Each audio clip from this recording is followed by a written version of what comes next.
All right. So if you are more of a Tyler fan of the two of us. So everyone. Yeah. So pretty much 95% of our audience. And I say 95% because I'm pretty sure that my parents are a fan of me.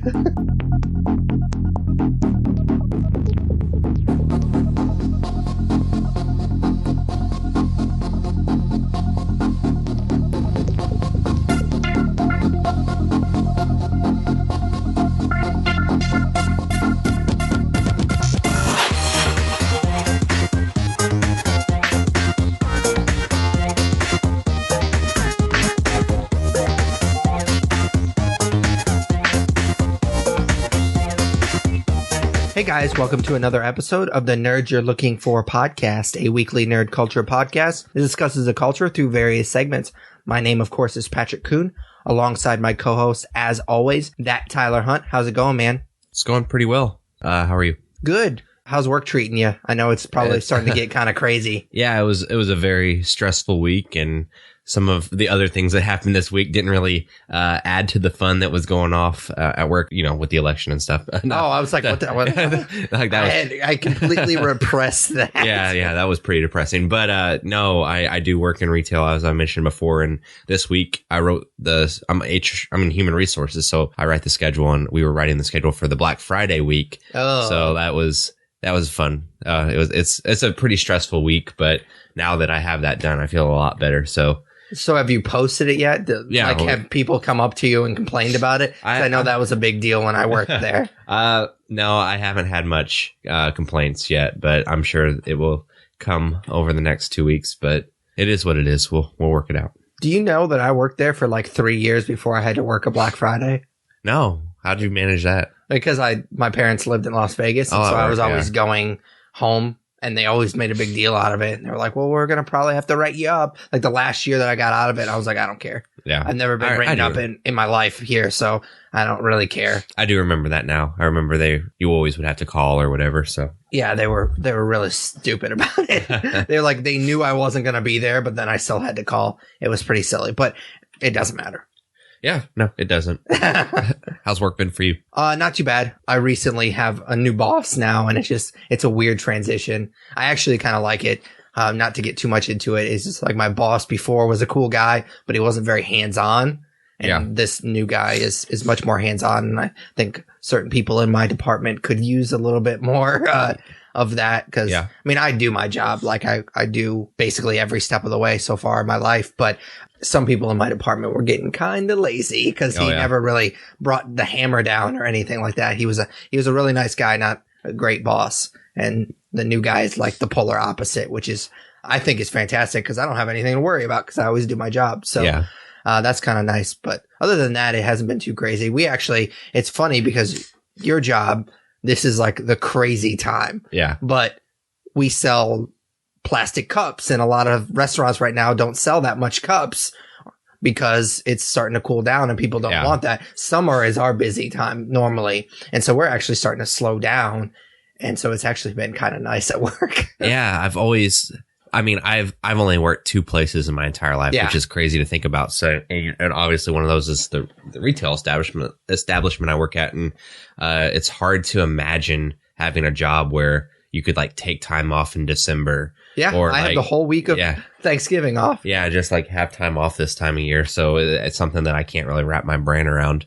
Yeah. That's the one bad thing I think that I can remember from working there. And I guess we're trying to keep it a secret now. It's not a secret. It's just one of those things I don't want to promote. For sure. All right. So if this is your first episode, we like to start off each episode by kind of checking in with each other. We call it what we're into. So what are you into this week? I have been playing Battlefield 1. Oh, very cool. Which recently just came out. And by saying that I have been playing it, I mean that I've played it twice. Okay, cool. Last night and this morning. So all of that being said, this is definitely going to be a review in progress of this game. I'm not going to jump to a lot of conclusions just yet because I haven't really dug into a lot of the game modes, but I did want to talk about it because it's fun and it's something that's new. So I figured I'd throw it out there. So this is the first Battlefield game I've played. I've never played one. Yeah, never played it before. I had a roommate in college who I believe played one of them, and I want to say it was 4 but I don't know how old 4 is, so that could be wrong. But he played one of the Battlefield games, and I watched him play it, and that's about the only experience I have with those games. This one goes back to World War One. It takes place then, and so far it's about what I expected from what I remember and what I had seen of this game. It's very hectic and crazy, and it's a lot. It's sensory overload, for sure. So some of the game types have 64 players at once. What? Yeah. It's like and anybody who plays like that mode and says that they have a strategy, like you don't have a fucking strategy. No. You're running around like a crazy person. I think big team battle in Halo is kind of chaotic. Yeah. So the maps are huge and like it looks beautiful. Like the visuals are so amazing in this game, and it does feel like you're really in the shit. Like there's planes going overhead and tanks over here, and you're in the trenches, and they really encapsulate that war feeling, or what I imagine it would feel like. Like I'm not trying to. Yeah, you worked on Black Friday. I don't want to disgrace our veterans and our military. I mean, I've never been to war, but from what I would imagine or what the movies show, that's what's encapsulated in this game. So the atmosphere is great, but like I said, it's just too crazy. It's sensory overload. You don't know what's going on. It's really annoying to, spend 5 minutes running somewhere and then just get killed. And the map is so huge that it took all that time to walk somewhere and just get killed by somebody who's crouching down somewhere, one of the 32 other people on the other team. So that is annoying, but there are game types where there's fewer people. And I think that those are the game types that I'm really going to prefer. I think that my issue is I prefer a more intimate experience with my gameplay. So that's why I play games like Halo or the other multiplayer games that you and I are really fond of, where it's smaller teams and you feel like you make a bigger impact. Like that, it's hard to know if I had a good game or a bad game. Yeah. in Battlefield 1, because there's so many people contributing, and a lot of the game types I've played are kind of like King of the Hill type situations, or sure, you go to different bases and take different bases, and I think I do good, but I don't know how well I stack up against my teammates necessarily. So I'm looking forward to getting into the other game modes and getting into the campaign. I think there's 5 short campaigns, but this game is very reminiscent of Battlefront, which came out last year, Star Wars Battlefront. I was going to say, it's kind of sounds like it. Yeah, it really is. And I have the same issues with it that I had with Battlefront. I know I've only played Battlefield 1 for, a day and a half, but if I had to pick one or the other, it'd be Battlefront, because it's Star Wars and I have more of a connection to Star Wars than I do with World War One, and that's just how it's going to be. But I look forward to going deeper into it and exploring the things I do love about this game even further. Like I said, I have never played any of these games. I've heard a lot of good things about Battlefield. I almost said Battlefront because you were just talking about Battlefront.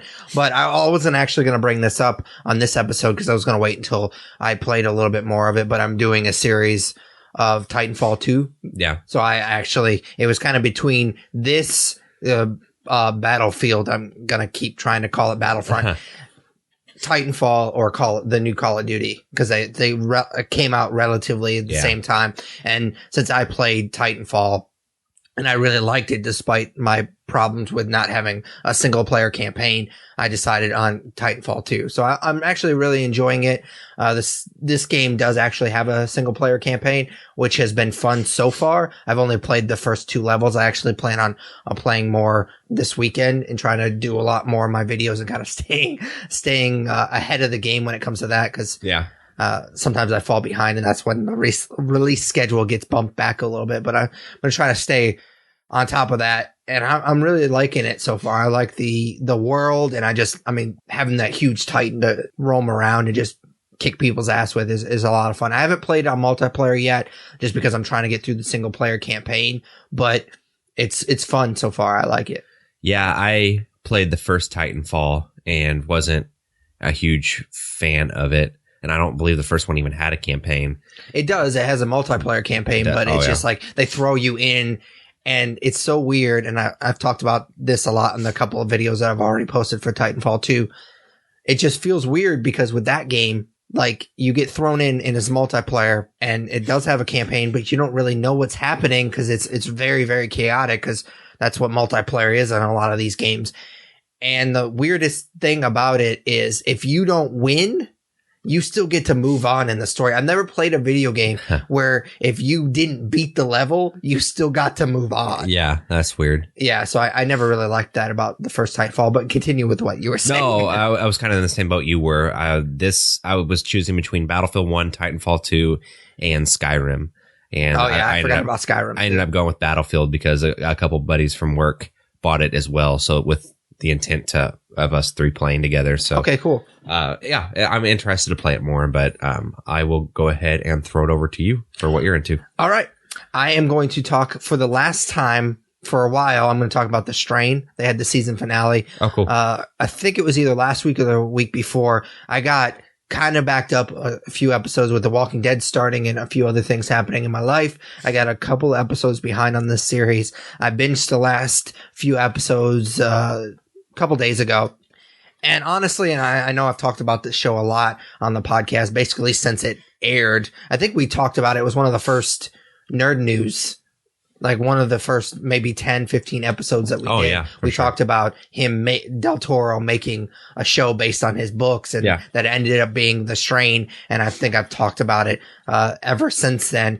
The show kind of started slow since season 1, but season 1 finished pretty strong.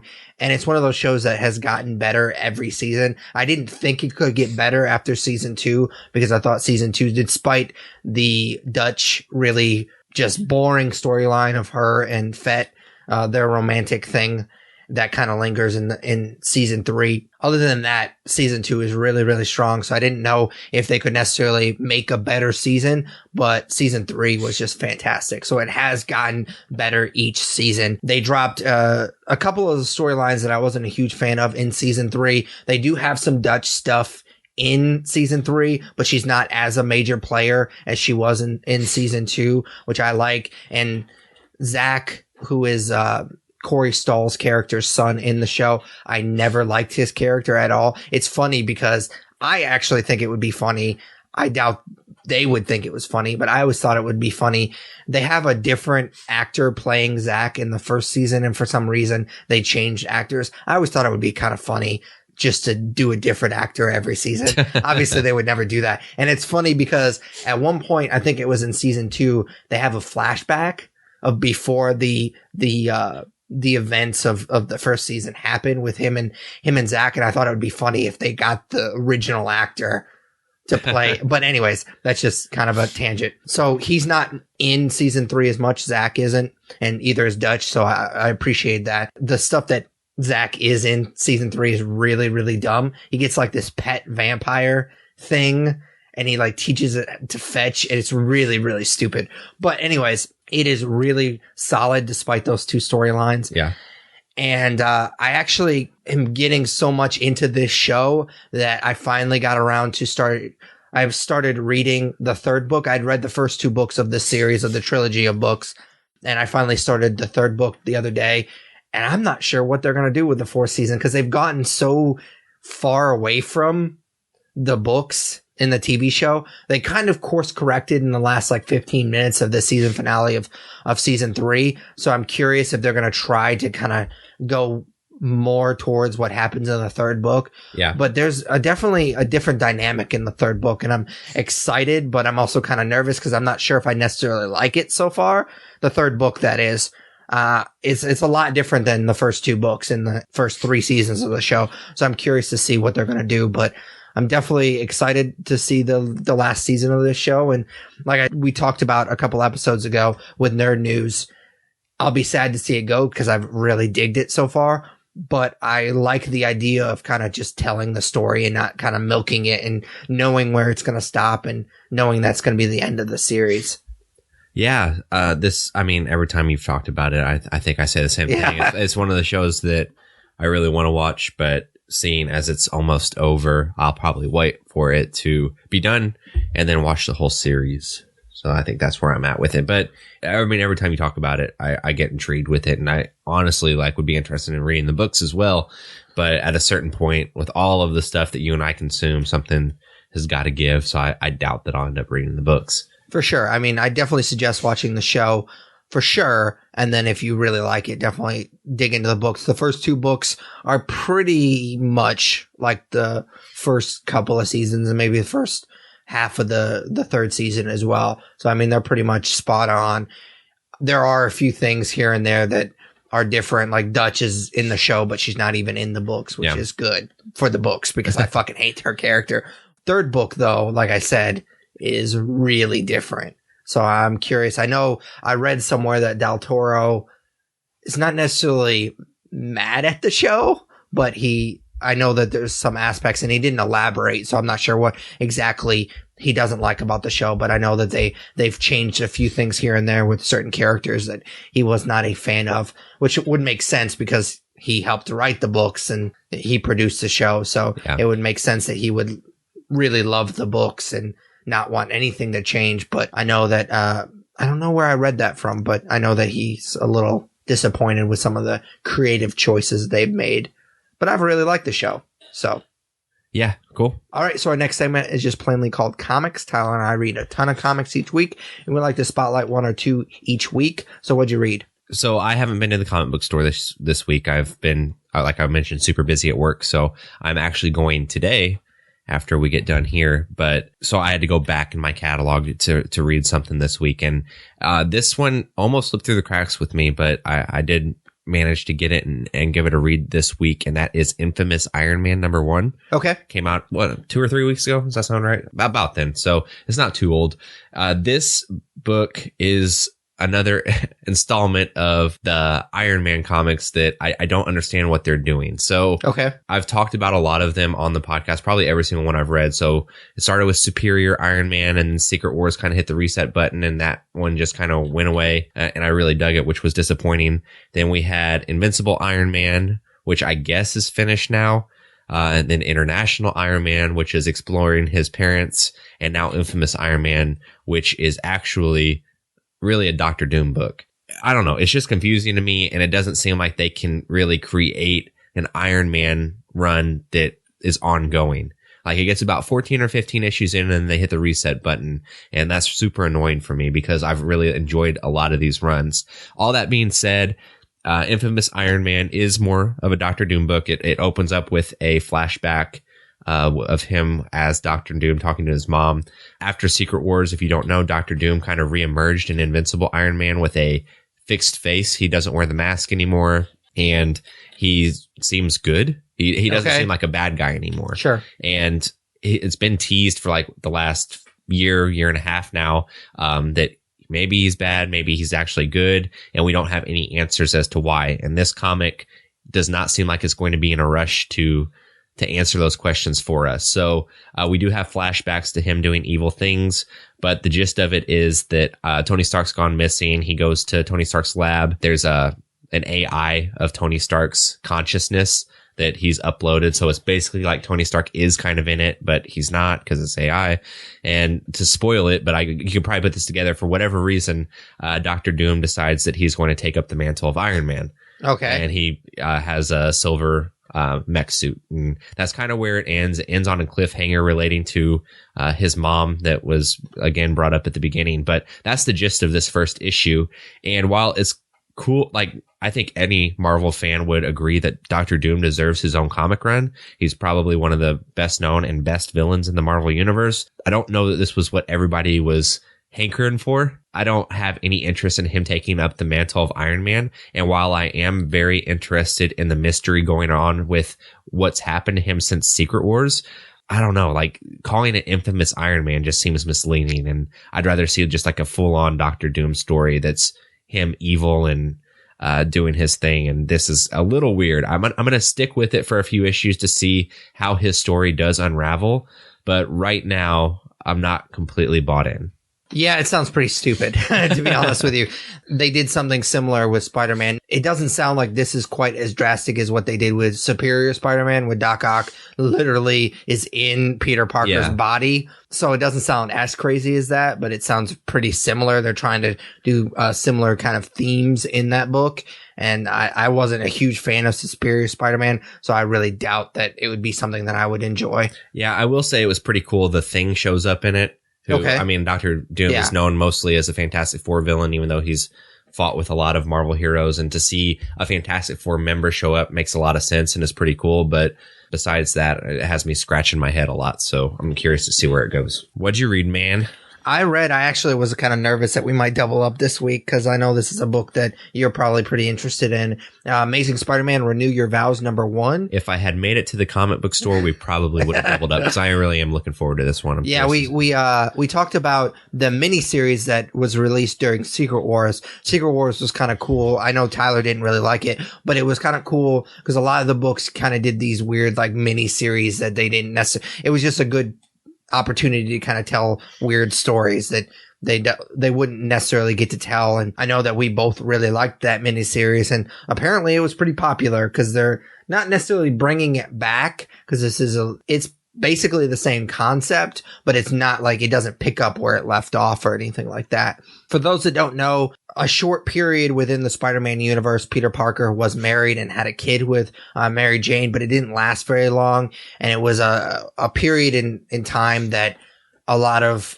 diehard Spider-Man fans really appreciated and liked and wanted to see more of. That was kind of the idea behind the miniseries in Renew Your Vows during Secret Wars, which was actually written by Dan Slott, who writes the Amazing Spider-Man book. He didn't write this book, though, which I kind of actually like because I feel like it's kind of a nice change of pace. I like his writing, but honestly, I don't know if he necessarily cares like some diehard Spider-Man fans care about the character. Of course, if you write it, you care about the character, but I just don't feel like he cares as much as we do about the character because he does some really fucked up shit to Peter Parker and the character in the universe. To kind of, I feel like he's one of those writers that likes to kind of grab headlines and try to sell more books that way. And he does a lot of fucked up shit to the character. I do, like I said, enjoy his writing, but I think he likes to do some crazy shit. But I know that a lot of people aren't crazy about where he's taken the character because now he's basically the CEO of this Fortune 500 company. So he doesn't have the same struggles as he used to. But I actually kind of like it because at a certain point, the character has to grow. Absolutely. Like, just because he's not like struggling to pay his rent doesn't mean that he doesn't have a new set of struggles that he has to go through. And so I really like that they've kind of evolved the character. What this book tries to do, similar to what I think they try to do with Spidey, which is a book that I don't really like. They basically, with Spidey, they try to like rehash some of the old Spider-Man storylines for like a newer generation that didn't get to experience it, which I appreciate. But for me, if I'm paying $3-4 for a comic book, I want it to be something that I haven't already read before. So I didn't really like that book, but the idea behind Renew Your Vows is kind of it's more like a what if, like the Secret Wars miniseries was. From what I understand, this book is going to be, I don't know if it necessarily go on forever or anything like that, but for what I understand, it's going to be an ongoing series. It's not going to be like a miniseries like the Secret Wars one was.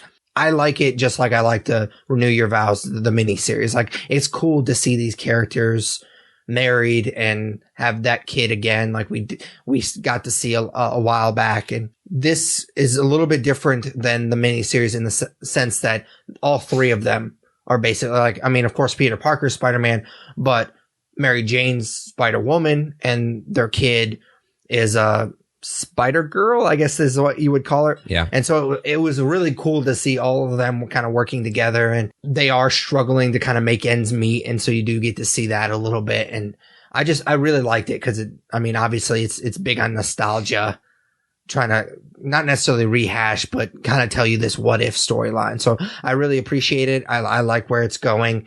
They do leave on a pretty cool cliffhanger. So I'm definitely looking forward to issue number 2. Cool. Yeah, I'm for sure looking forward to getting this today and reading it. I really love the miniseries, and I was excited to see they were bringing it back for sure. So, all right, cool, man. What's nerd news this week? So, nerd news. Let's see. I got 3 stories. The first one was kind of a given to me, but it was announced that Elodie Young, the actress that plays Elektra in Daredevil season 2, is going to be a regular on The Defenders, which I say it was a given because, spoiler alert, she dies in Daredevil season 2, but also spoiler alert, like Elektra never really dies. Yeah. So like she dies a lot, or rather, and she always comes back. So I wasn't too surprised that they were bringing the character back. I was surprised they were bringing her back so soon and on Defenders. So okay. I'm really kind of curious. They haven't really released much about what like the storyline's going to be. We know Sigourney Weaver's playing the villain. I'm really curious how they're going to interweave all of these characters. I mean, they got 13 episodes to do it, 13 hours of TV to do it, but I'm curious what brings them together, what Elektra's doing in there, how the supporting characters are going to play. So I am really, really intrigued by this show. I agree with you. I am a little bit curious / anxious to see kind of how they bring everything together, but I feel like they're doing it the right way, giving everybody kind of, well, I mean, they gave Daredevil 2 seasons. Jessica Jones is going to get a season, or has gotten a season. Luke Cage got a season. We're going to see Iron Fist first. So you're going to see all these characters. So it's not like they have to introduce anybody. I mean, other than Sigourney Weaver's villainous character. But yeah, I'm definitely intrigued by how they're going to bring everything together. And yeah, like you, I think it was pretty much a given that she was going to be in it. She is a big character within the Daredevil universe, and like you said, spoiler alert, she dies but doesn't really die in Daredevil season 2. So when I saw that headline, I was just like, okay, yeah. I mean, I kind of just assumed that she would, because she is such a popular character. Yeah, I thought that would just save it for Daredevil season 3, but okay. X-Men has been, I guess the story out there is that Simon Kinberg, the producer on the movies, has been instructed by 20th Century Fox to hit the reset button on the universe, and that continuing what they've built doesn't really seem like a viable option right now. And that's pretty much the gist of it. You know, they're obviously going to continue with Deadpool, and they're already talking about Deadpool 3 being a mashup with X-Force. So that franchise is very strong and alive. But as far as the next X-Men movie, I don't know what they mean by the word reset. Nobody seems to really know what that means. If that means new cast, new storylines, what, but continuing what they did in Apocalypse doesn't seem viable according to the articles I've read. Yeah, because that movie wasn't very good. Yeah, no, we've talked about it a lot. They've really fucked the X-Men universe quite a few times. So at this point, if they don't want to just push out shit to keep the rights and have the rights eventually go back to Marvel because people just aren't interested in their product anymore, it's probably time to kind of streamline the timeline. Yeah, I wonder if that movie was better received if they wouldn't have just kept going with it. I mean, they're starting to run out of X-Men villains. I mean, the X-Men have been around forever, so you do have some other villains to kind of work with. But, I mean, at a certain point, you've done however many movies they've done so far. You're eventually going to run out of villains, so you might as well hit the reset button now. You kind of have a viable excuse. Like, people are going to understand because Apocalypse wasn't done very well. They're, okay, yeah, we get it. Like, you're going to have to hit the reset button. They were going to have to do it eventually anyways, because they're never going to let X-Men go back to Marvel. And obviously, with Hugh Jackman not going to be playing Wolverine anymore, you can't just not have a Wolverine. Yeah. Like, that's probably the most popular X-Men character by far. So besides, unless you count Deadpool and stuff, but yeah, you gotta pretty much just start over at this point. You've kind of fucked yourself into a hole. I mean, I feel like it would be kind of the perfect time to do it too, because you have Deadpool, and there's nothing in Deadpool that necessarily ties him to the X-Men universe other than Colossus, but it's a different Colossus. Yeah, even that's a different actor with a Russian accent this time. So, I mean, it's kind of the perfect opportunity, and you have Wolverine kind of ending, and you haven't done the Gambit movie yet, which I don't know if that's ever going to actually happen. We'll see. And so it's kind of like the perfect opportunity, because you're going to have all of these kind of the stars aligning, and you can kind of, if you hit the reset button now, you can kind of bring your universe a little bit more cohesion, by including Deadpool and Gambit and whatnot. Yep. So maybe that's what the route they'll take with that. So last story I have for Nerd News, I was really excited to see. So they're going to make, I don't know if you've ever even watched the show, but they're going to make a Young Justice season 3. Nope. So Young Justice season 1 and 2 have been out for a while now. They're on Netflix, and people love this show and are very disappointed that it wasn't continued. And I think it was kind of replaced by Teen Titans Go, which I've never really watched a full episode of that, but I've seen snippets, and it looks like SpongeBob with DC or with the Teen Titans. I don't know. It doesn't look great, but Young Justice will be getting to season 3. I don't know if it's going to be on Netflix or on a network. They haven't announced that yet. I'm assuming if it was on a network, it would be on Cartoon Network. But they are making a season 3, and fans are very, very happy about that. I know that you just said you haven't watched it. I know you're not the biggest DC guy, but it is a really great show. It's not quite the Teen Titans. It focuses more on like the sidekicks of the Justice League and their adventures. And of course, all of the Justice League characters make appearances in it. But I wouldn't say it's more of an adult cartoon, because it's by no means, I guess kids can still watch it, but the themes are much heavier than like what you see in Teen Titans Go or some of the other superhero cartoons that are going on right now. And the Young Justice group are kind of at odds with the Justice League, and there's some cool tension there. And like I said, it's a very well received show, so it's cool that they're getting to season 3. I've never watched the show, like I said, and I don't know. I mean, I respect your opinion, and when you say you should watch this, I usually try to adhere to that, but I have very, very little interest in watching this. Cool. So that's all I have for nerd news. All right. So if you are more of a Tyler fan of the two of us. So everyone. Yeah. So pretty much 95% of our audience. And I say 95% because I'm pretty sure that my parents are a fan of me. So other than that, probably all of our listeners are Tyler fans. You're going to hate this episode because at this point, it's mostly going to be me talking the rest of the episode. So like any other episode. Yeah, pretty much. I do try to monopolize the conversation whenever possible.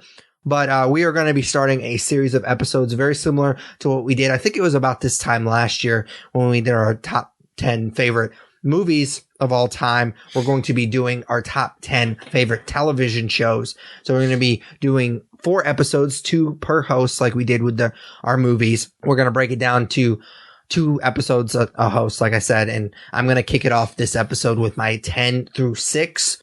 I don't know if you've tried to like put together your list or not yet, but, I found this actually kind of harder than doing the films. Maybe it was just because I had an idea of all the films that I was going to talk about before, because that's a list that I've made in the past. This is not necessarily a list I've really thought too much about. As far as in the past, I thought a lot about it for this episode. Yeah. But, I don't know. There's so many different kinds of TV. Like, I wasn't sure if I should include talk shows, if I was going to include I was only going to include shows that have ended. I don't know. It was a lot tougher for me. I made a list, I think about 17, 18 TV shows, and I kind of had to start eliminating them. And it was tough for me. I will say that I cheated a little bit. I'm going to start with a couple of honorable mentions. I know that's kind of a cop out, but I don't know. It's just with TV, it's tough because as writers and as creative teams, you have so much more time to develop characters, but on the bad side, you have more time. Yeah. And so a lot of times you can build like 2 or 3 solid seasons. And then there's always a season of TV that everybody kind of points to and says that was the bad season.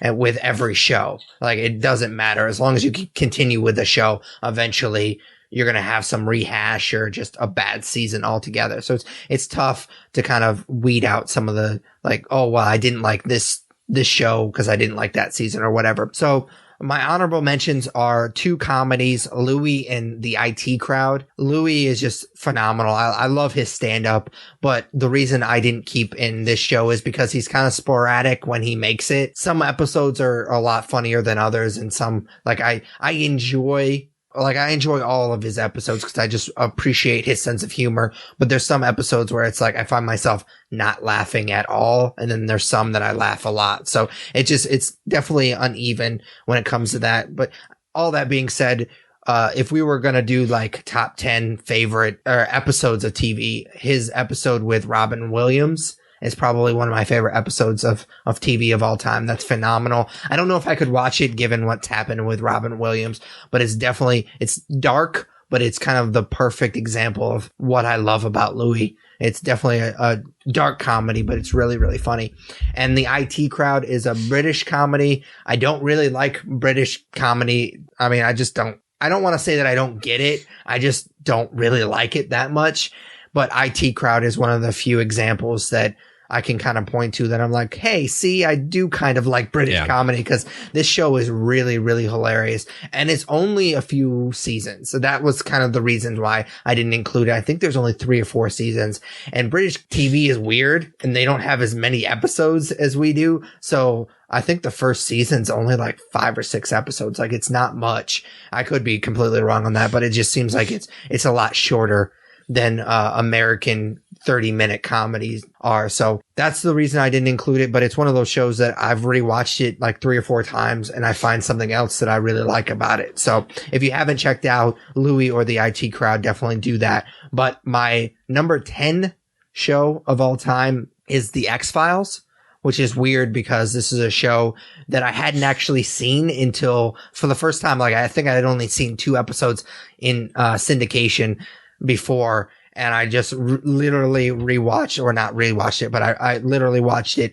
for the first time last year. And I think because I'm kind of a douchebag for a long time, like I have this thing, and my wife always gives me shit about it. Like, if somebody tells me that I'm going to love something, unless it's like a few people, like obviously my wife, you, Tyler, Matt from The Obsessive Viewer, a couple of my buddies from high school, like, unless it's those people that tell me that I'm going to love it, normally I'm just like, whatever, you don't know me. Like, I kind of almost like go the opposite route. Like, I'm just, you don't know me, so you don't know what I'm going to like. And so for a long time, people would tell me that I was going to love The X-Files, and I just never really watched it because of that. And so I recently watched it, kind of binge watched it, and I reviewed each season on our website, thenerdspodcast.com. So I'll keep this relatively short, because if you want to check out all my thoughts on the on the show, you can go to our website and do so. But this show, similar to what I talked about with The Strain, with what I'm into, it started really slow with season 1. Like, it was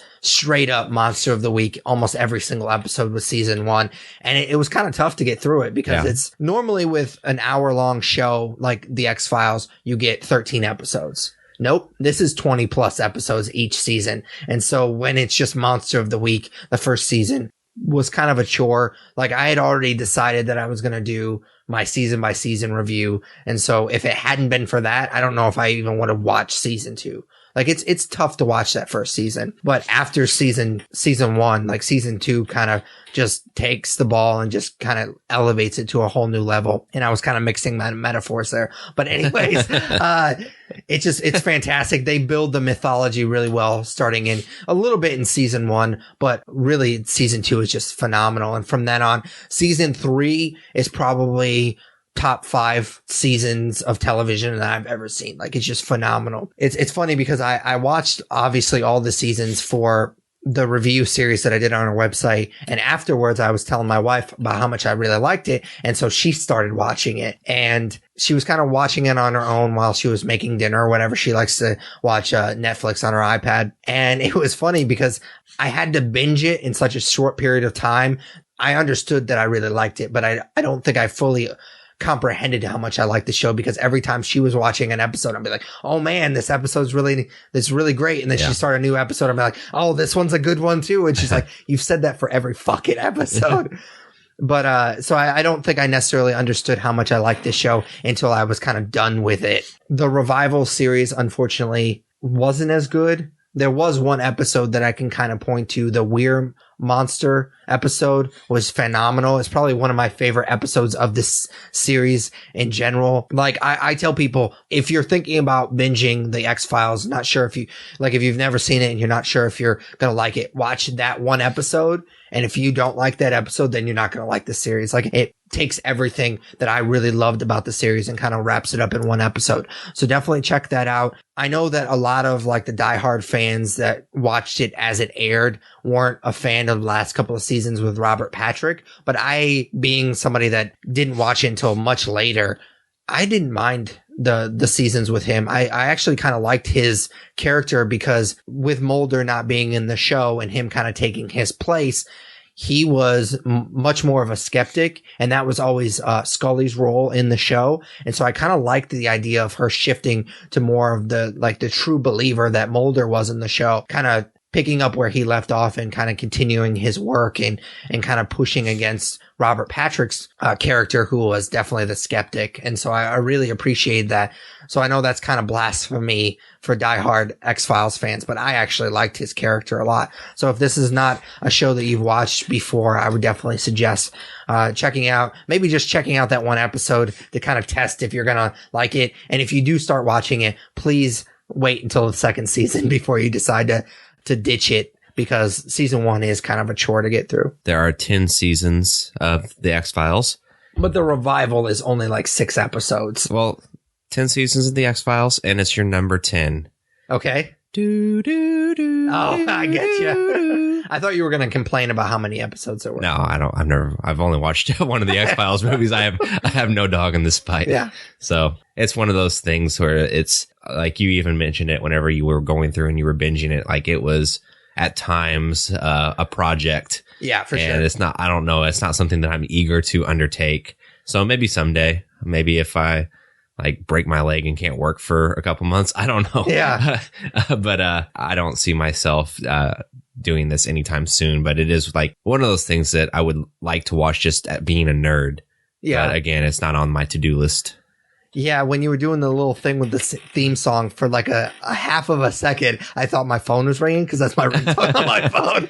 I have this is off topic, but like anytime there's a Star Wars commercial that comes on every once in a while, and R2's in it, and his beeping is my text alert, and it's like the same exact beep, and I always every single time I did that with my Darth Vader text tone. Was like when I was watching, we did our retrospective. I think it was 2 years ago, and maybe it was last year. It doesn't matter. And so I was rewatching all those movies, as I do from time to time. And I just had to, like, I had to tell myself that my phone was not going off because it was very distracting. But yeah, my number 9 is That 70s Show, which is the first of many comedy. Like, most of my list is comedy series. So yeah, that's just how it's going to go. But I understand that most people kind of scoff at this show. Tyler and I do this episode with Matt Hurt from The Obsessive Viewer every year, where we do our top 10 favorite movies of the year. And we have to make the distinction that it's not the best movies, that it's our favorite movies. And I'm going to make that distinction right now because I understand that this is not the best show ever. And it's definitely not, I doubt it would even make my top 10 best shows if we were to ever do that list, but it's my favorite shows. So that's why I included it. Like I said, the storylines, especially towards the end, kind of become overused. Jackie basically, she does sleep with every guy in the group. Eric and Red's dynamic gets kind of tired towards the end of the seasons. One thing that kind of draws me to this show is most sitcoms are about grown-ups, and the children are kind of the side characters. Yeah. I mean, that's not a hard and fast rule, but for the most part, that's the idea. They're funny, but I can't always relate to them because when I was obviously growing up, I'm not a grown-up. I can't really relate to the characters that are going through those particular struggles. But in its prime, this show, the characters were in high school and I was in high school. Yeah. So obviously I'm not in high school in the 70s, but it was the closest thing that I had seen up until this point. So I could relate to a lot of the themes. Again, I didn't live in the 70s, so there were certain things in the show that I couldn't relate to, but the themes are kind of universal. Like, Eric was going through a big breakup with Donna, and I would also go through a big breakup with whoever, this crazy bitch I was dating in high school. So it's like, I could relate to this show more than I could relate to other shows. And Eric and Red kind of butting heads, and my dad and I didn't always necessarily get along when I was in high school. So I could definitely relate to this show. The jokes are funny. I do appreciate them. But like I said, some of them get a little tired throughout the series, and some of them are pretty cheesy. But it's one of those shows that every once in a while I will rewatch and I will find something else that I like about it. And that's going to be kind of a recurring theme in my list, is especially with comedies. That's what kind of makes these shows different from like Scrubs or something like that. Like a show that made my top 18 but didn't make my top 10 is because I can rewatch this show and find something else that I really like about it, versus a show like Scrubs where I've seen a couple of times and I don't know if I'd ever revisit it because I've kind of seen it and yeah, it's funny, but I don't really need to watch it again. I will say that The reason why it's number 9 and not higher in my list is the fact that the last season is really, really bad. Yeah. Seth Meyers' brother, I think his name is Josh, maybe. I don't know. That sounds right. It takes over for Topher Grace, who leaves the season or leaves the series to go film Spider-Man 3.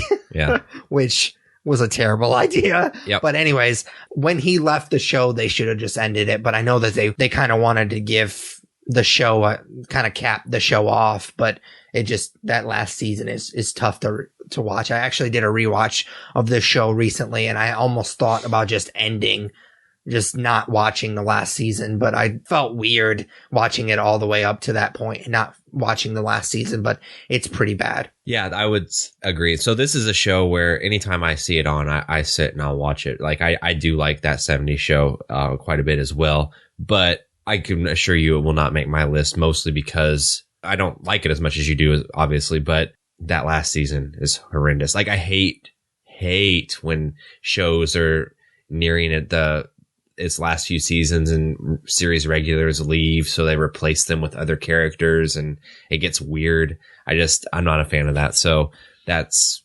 pretty much soiled the show for me a little bit. Yeah. Michael leaving the show, but he kind of comes back sporadically. That wasn't as bad as Eric just being gone. Like him going to Africa was really stupid. Yeah, I mean, they kind of rectify it a little bit. Like I do like the series finale of that show. Oh yeah, that's a solid episode. Where it's a countdown to the 80s, which of course makes perfect sense. And Topher Grace does come back briefly, so that's nice. But the rest of that season is garbage. Oh yeah, for sure. So my number 8, it's funny because there's going to be a string of comedies, but most of my list, I've already made the whole 10. So most of my list is comedies, but the next 3 are going to be, is 30 Rock. My number 8 is 30 Rock.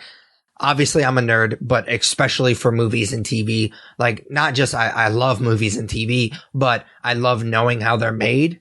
Like when I get a Blu-ray, like production special features are kind of my jam. Like I love watching them, seeing how something is made. And so we actually recently, I guess it's been a couple of years now, we had an episode where Tyler was sick. And so he had to skip an episode, and we had Matt from the Obsessive Viewer come on, and we actually did an episode about movies, about making movies. I love that type of stuff. And so I really dug 30 Rock, the idea behind 30 Rock, that it's this comedy about them making a sketch comedy show.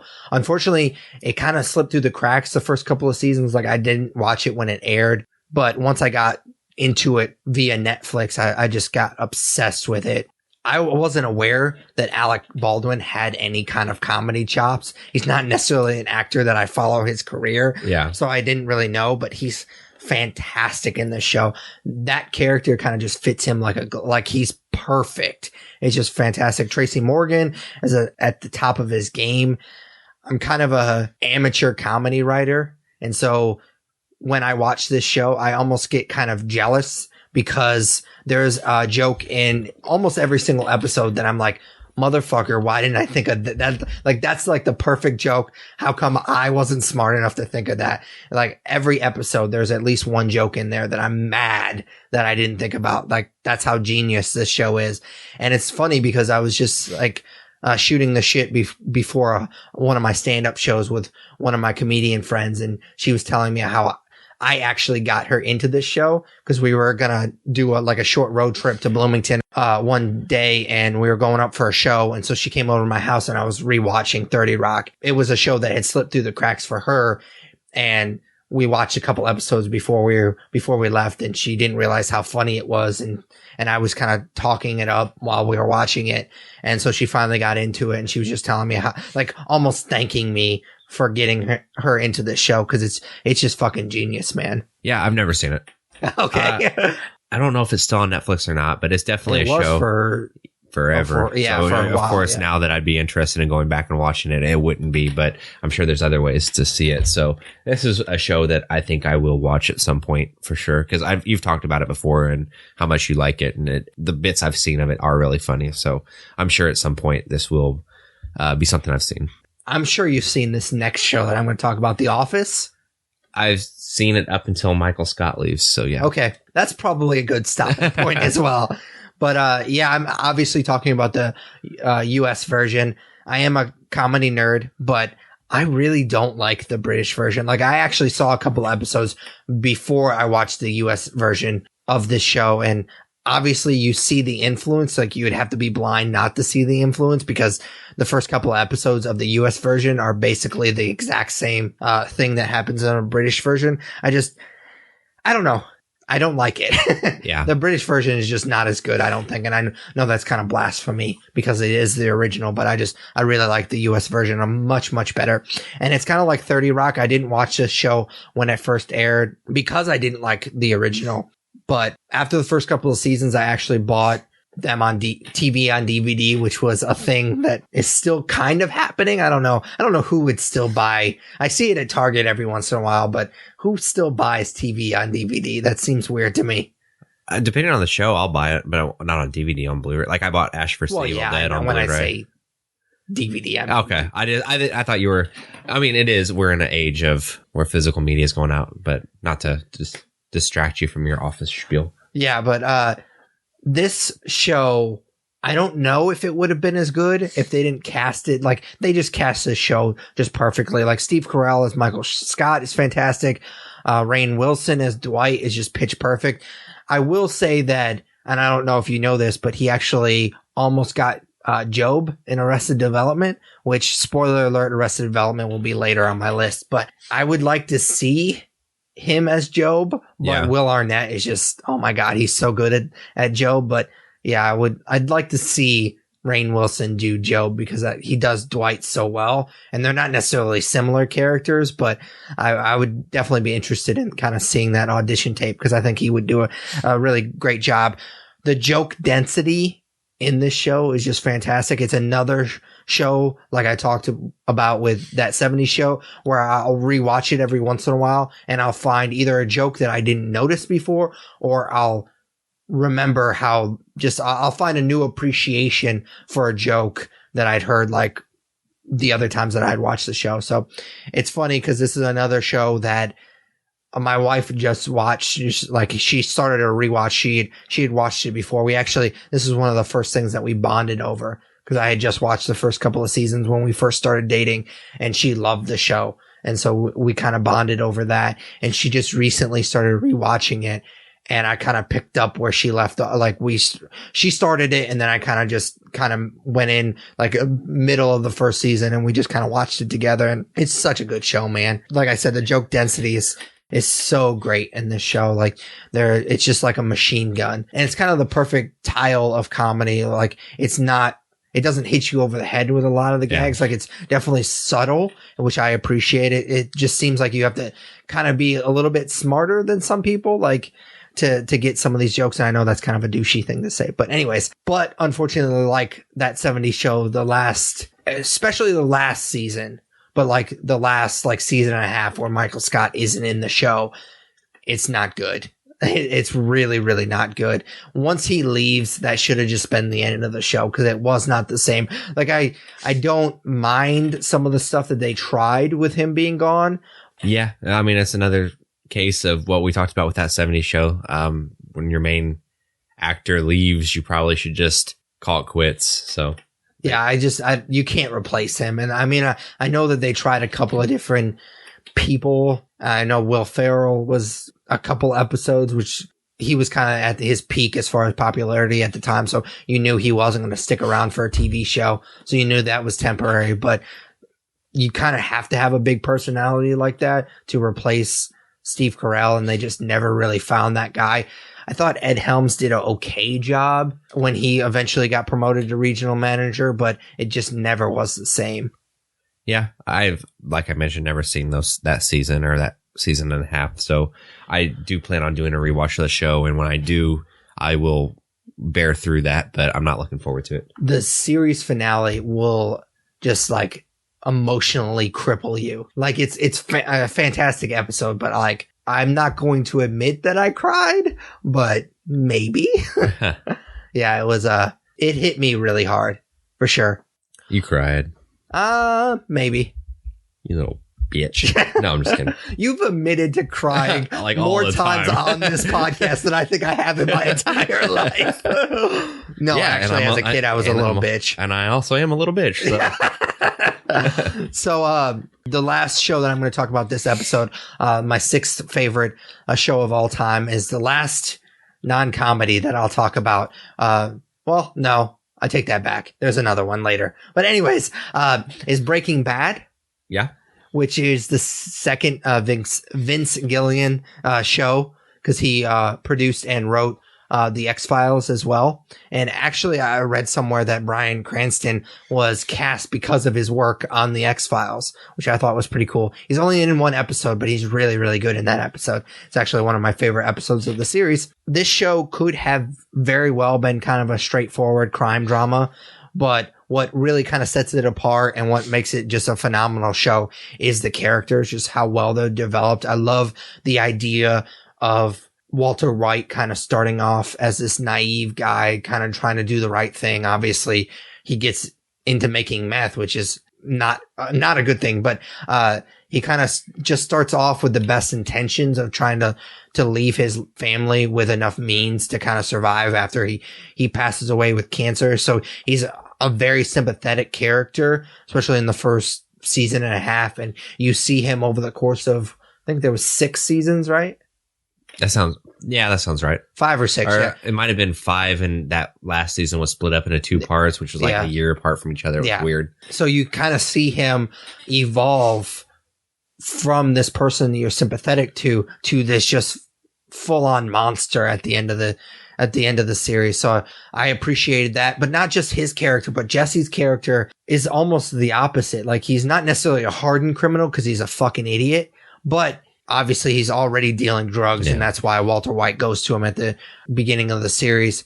And then he kind of morphs into almost like the moral compass of the show by the end of the show. So like I said, it could have been this straightforward crime drama, and it was so much more because of the characters.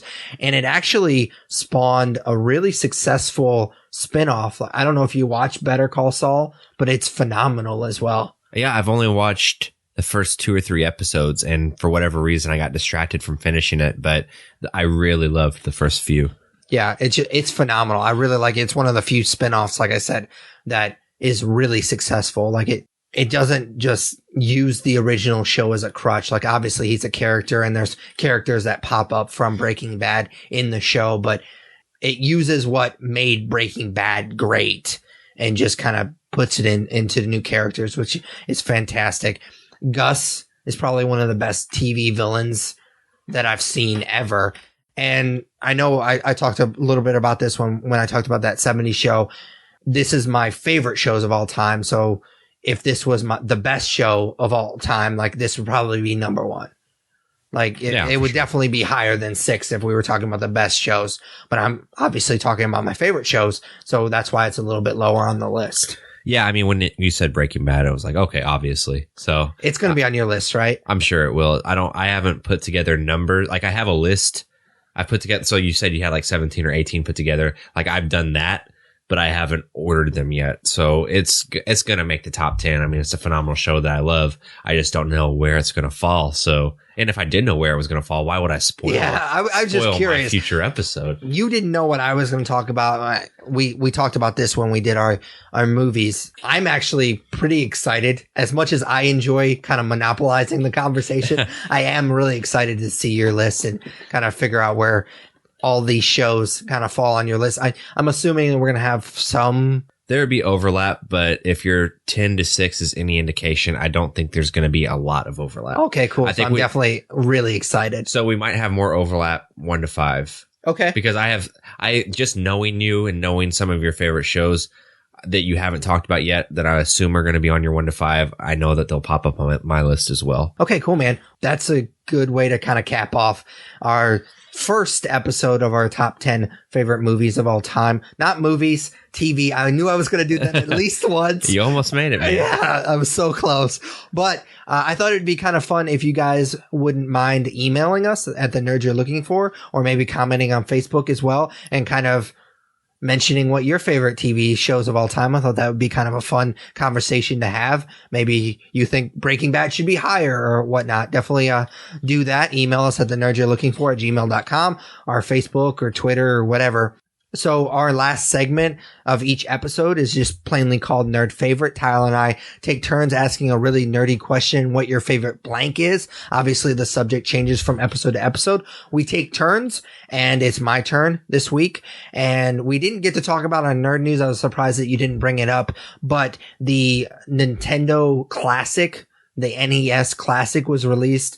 We're recording this on Saturday, so it was released on Friday, so it was released yesterday, and it literally sold out in minutes. I went to Amazon. It was supposed to go on sale, I think, at 2:00 Eastern time on Amazon, and so that would be 1:00 our time, and I think I checked it at 1:15 and it was already sold out. So from what I understand, it sold out in minutes. So obviously I didn't get one. So I thought it'd be kind of fun to talk about our favorite NES game growing up. I know this was my first system that I got as a kid, and it was probably the system, I don't want to say it was the system that I played the most, because I didn't have it for very long, because we ended up getting the Super Nintendo and I played Donkey Kong Country like, oh my God, to think how much time I wasted on that game. Well, not necessarily wasted, because I love that game. But, yeah, don't say wasted, man. But yeah, it's I could have been doing so much more. But anyways, yeah, I played the shit out of the NES. Like, I was the kid that I was constantly like blowing on the cartridges because they never seemed to work. And I definitely have nostalgia towards the NES.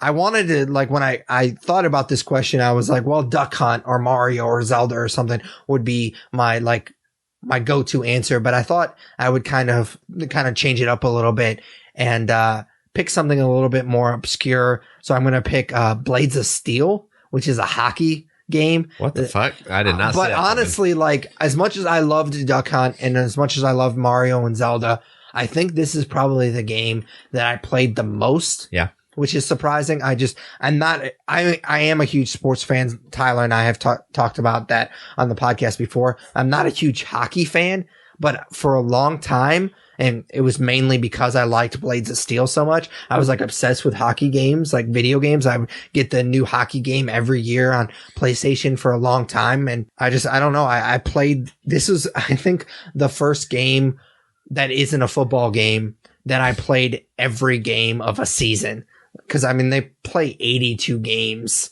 in a hockey season, or maybe it's 62. I don't know. I know basketball is 82. It doesn't matter. I don't know. But this was the first game where I played every single game of a season, and I really enjoyed it. It was a lot of fun. And I don't know. I think it's because hockey is so violent, and I just love, like, just destroying people by checking into them, but it tells you a little bit about my personality. But yeah, it's a lot of fun. I mean, it's a really simple game. I don't even know if you could fight in this game, because obviously hockey is pretty infamous for being able to fight during the games, but I don't even know if you could do that yet in this game. But it was a lot of fun. I thoroughly enjoyed Blades of Steel. It's probably the game that I played the most on the NES. Cool. Yeah, I've never played that one. Is it on the NES Classic that got released? Oh, I doubt it. You don't think so?